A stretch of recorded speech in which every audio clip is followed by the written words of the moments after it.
ভারত পাকিস্তানের 24টা মিসাইল দিয়ে অ্যাটাক করেছিল পাকিস্তানের বিভিন্ন জায়গায়। তার মধ্যে পিওকে ছিল, তারপরে ভাওয়ালপুর বলে একটা জায়গা ছিল, সাউথ পাঞ্জাব। এই সমস্ত জায়গায় যে ভারত 24টা মিসাইল ছুঁড়েছিল, একটা মিসাইলও রাডারে ধরা পড়েনি। এই পাকিস্তান এই রাডারগুলো কিনেছিল চায়নার কাছ থেকে। তো যারা বলছিল যে চাইনিজ অস্ত্র হচ্ছে খুব উন্নত মানের, প্রমাণ হলো চাইনিজ অস্ত্রগুলো কোনো কাজের না। এই ঘটনা ঘটার পর, অ্যাটাকিং হওয়ার পরে বাংলাদেশ মিডিয়া, বিভিন্ন মিডিয়া, প্রায় সব মিডিয়ায় বাংলাদেশে প্রচার করেছে যে পাকিস্তান নাকি 5টা রাফেল ইন্ডিয়া ধ্বংস করে দিয়েছে, এবং এটাও বলতে চেয়েছে যে চাইনিজ যে মিসাইল কত স্ট্রং। সোজা কথা, পাকিস্তানের বর্ডারের মধ্যে ভারতবর্ষের কোনো প্লেনই যায়নি।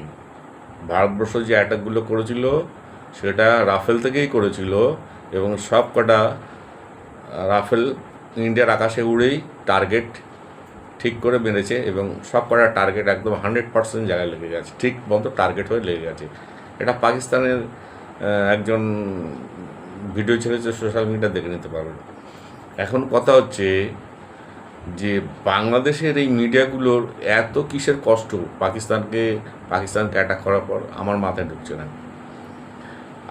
যদি 5টা রাফেলকে যদি পাকিস্তান উড়িয়ে দেয়, আমাদের কাছে খবর নেই, ওদের কাছে খবর আছে। আর পাকিস্তানের ডিফেন্স মিনিস্টার খাজা আসিফকে যখন CNN ইন্টারভিউ নিয়েছিল, তখন খাজা আসিফ বলেছে ওটা ভারতবর্ষের সোশ্যাল মিডিয়াতে থেকে জেনে আমরা বলছি। তার মানে পাকিস্তানের কাছে কোনো খবর নেই। পাকিস্তানের ডিফেন্স মিনিস্টারও জানে যে ওদের আর্মিরা ভারতবর্ষের 5টা রাফেলকে ধ্বংস করেছে। আর বাংলাদেশি কাংলু মিডিয়াগুলো প্রচার করে বেড়াচ্ছে যে পাকিস্তানকে 5টা রাফেলকে ধ্বংস করে দিয়েছে।